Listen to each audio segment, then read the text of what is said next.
নমস্কার বন্ধুরা, গানে গানে রান্নার চ্যানেলে সবাইকে স্বাগত। এইটা দেখতে পাচ্ছেন ছোলা কচু।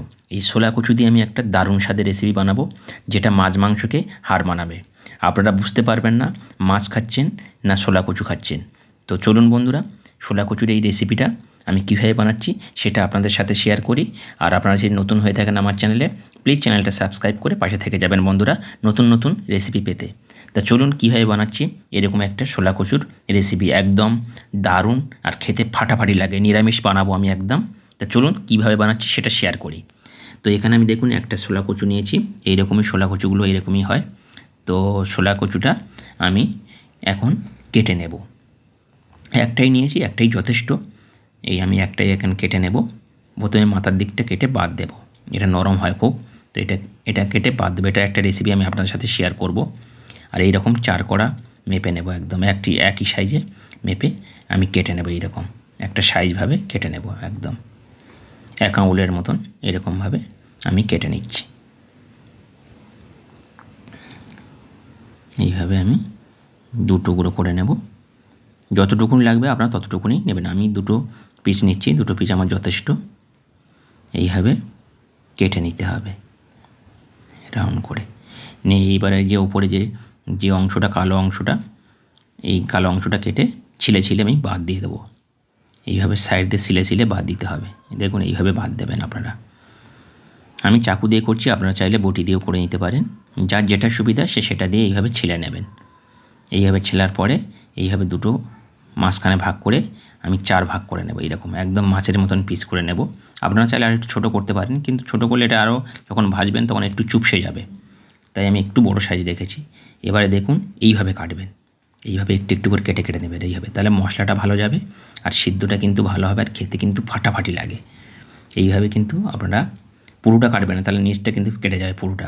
জাস্ট এইরকমভাবে অল্প অল্প করে এরকম যাতে মশলাটা ঢোকে এরকমভাবে কেটে নেন। আরেকটা কেটে আমি আপনাদেরকে দেখাচ্ছি। দেখুন এরকম জাস্ট এইভাবে কাটবেন আপনারা। এটা কিন্তু গলা ধরে না বন্ধুরা, ভয় পাওয়ার কিছু নেই। এই ছোলা কচু এরকম লম্বাভাবে কিনে, গোল গোল কিনবেন না। গোল কিনলে ওগুলো কিন্তু গোলা ধরে। লম্বা ছোলা কচু কিনবেন, দেখবেন গোলা ধরবে না। তো আমি এইভাবে সবগুলো কেটে নিলাম। দেখুন এইভাবে সবগুলো এইভাবে কেটে নেব। এইভাবে সবগুলো কাটবেন আপনারা। দেখুন তুলে নিচ্ছি, নিয়ে আমি এখন এটা সিদ্ধ করে নেব গরম জলে। একদম ফুটিয়ে নরম করে সিদ্ধ করে নিতে হবে। তো আমি এটা সিদ্ধ করে নিচ্ছি। দেখুন এইভাবে ফুটিয়ে নেবেন। এখানে যদি আপনারা চান একটু লবণ দিতে পারেন, একটু হলুদ দিতে পারেন। আমি কিচ্ছু দিচ্ছি না, আমি পরে ম্যারিনেট করব তখনই সব দিয়ে দেবো। জাস্ট আমি এইভাবে নরম করে সিদ্ধ করে নিলাম। একদম সিদ্ধ হয়ে গেছে দেখুন, আর কী দারুণ দেখতে লাগছে। তো আমি তুলে নেব এখন। তুলে একটু ঠান্ডা করে নেব। ঠান্ডা করে এটা ম্যারিনেট করব। তো কীভাবে এটা আমি বানাচ্ছি আপনারা আমার সাথে থাকুন আর পুরো ভিডিওটা দেখতে থাকুন বন্ধুরা। দেখুন নিয়েছি, এখানে দিয়ে দেবো একটু লবণ, জাস্ট অল্প অল্প করে একটু মশলা দেবো, কেন গ্রেভিতে এটা রান্না হবে। আর দিয়ে দেবো অল্প করে একটু হলুদ, জাস্ট আর একটু হলুদ লাগবে, দিতে হবে। একটু পরে হলুদ দিয়ে দেবো। তো এখানে দিয়ে দেবো আমি একটু রেড চিলি পাউডার। অল্প অল্প করে একটু করে মশলা দিয়ে আমি এটা ম্যারিনেট করবো। একটু রেড চিলি পাউডার দিলাম। আর এখানে দিয়ে দেবো একটুখানি মশলা, আমার কাছে ভাজা মশলা থাকে, সেই ভাজা মশলা একটু দিয়ে দিলাম। আর দিয়ে দেবো একটু ধনে পাউডার, দিলাম। দিয়ে আমি ভালো করে এটা ম্যারিনেট করব। এইভাবে হাত দিয়ে ভিতরে ভালো করে এইভাবে ম্যারিনেট করতে হবে। যেগুলো কাটা অংশগুলো যেগুলো মাঝখান দিয়ে কেটেছিলাম, এইভাবে আপনারা হাত দিয়ে ভালো করে মশলাগুলো ভিতরে ঢুকিয়ে দেবেন। দেখুন এইভাবে আমি কিন্তু ম্যারিনেট করে নিলাম। ম্যারিনেটটা যত ভালো হবে তত কিন্তু খেতে ভালো লাগবে, ভিতরে মশলাটাও যাবে আর খেতেও কিন্তু ততটাই ভালো লাগবে।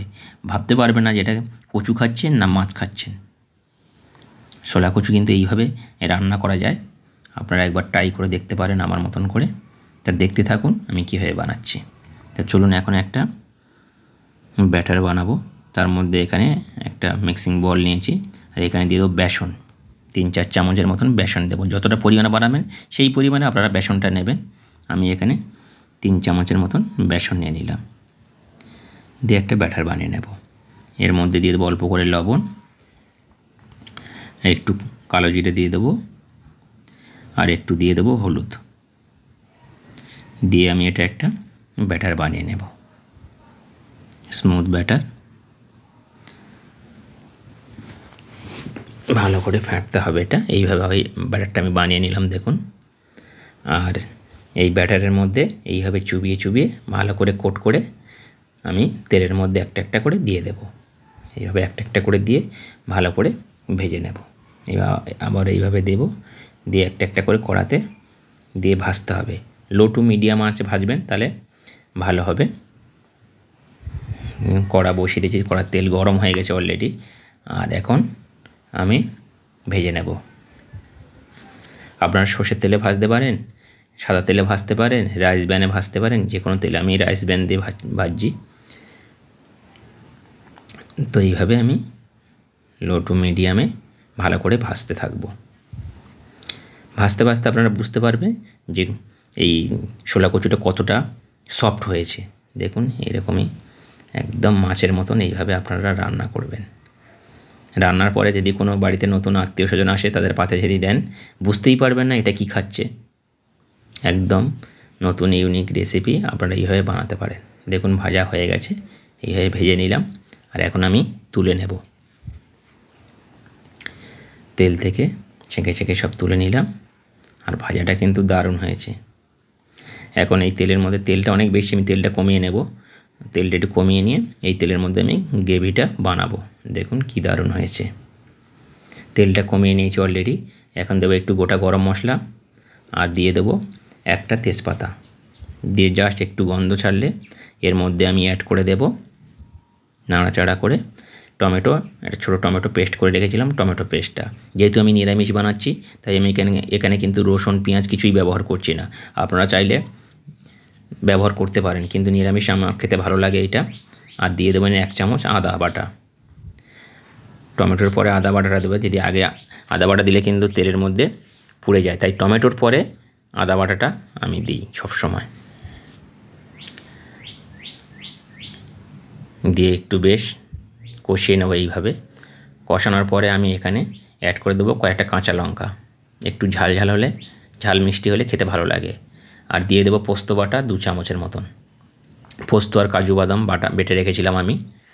আপনারা চাইলে শুধু কাজু বাদাম দিতে পারেন। আমি পোস্ত আর কাজু বাটাটা দিয়ে দিলাম। দিয়ে আবারও বেশ কিছুক্ষণ কষিয়ে নেব আমি। এইভাবে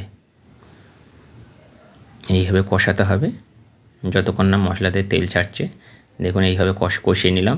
এখন আমি কিছু গুঁড়ো মশলা এখানে অ্যাড করে দেব। দিয়ে দেবো একটু রেড চিলি পাউডার,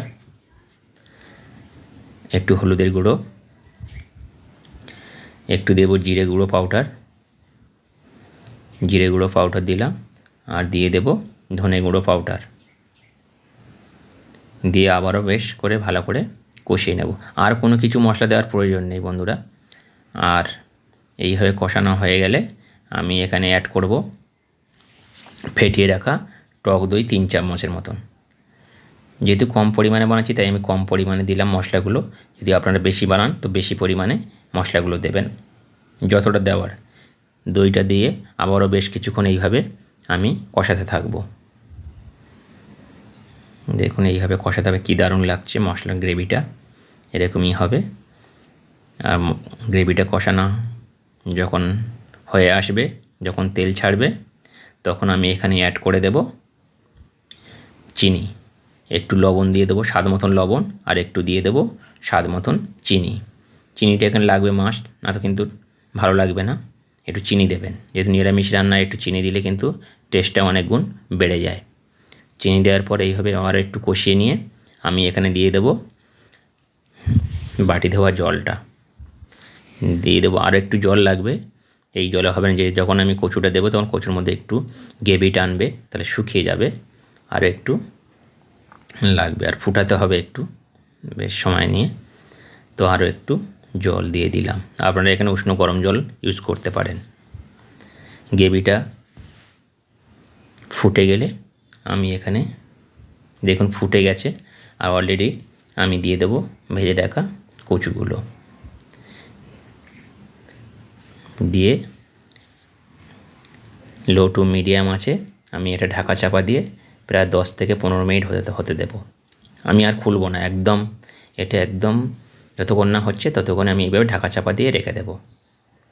তো ফিরে এলাম 10 মিনিট পরে।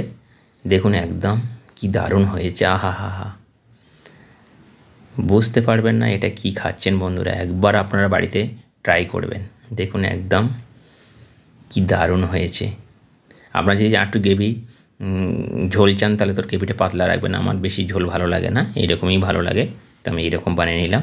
তো আমি এখন দিয়ে দেবো উপর দিয়ে গরম মশলার গুঁড়ো, একটু গরম মশলার গুঁড়ো দিলাম, আর দিয়ে দেব 1 চামচ ঘি এখানে অ্যাড করে দেবো, আর ধনে পাতাটা পরে দিয়ে দেব, এখন ধনে পাতাটা দেব না, দিয়ে আমি এখন সার্ভ করে আপনাদের দেখাবো। দেখুন বন্ধুরা কেমন হয়েছে, আর এটা কিন্তু গরম গরম ভাত রুটি দিয়ে খেতে দারুণ লাগে।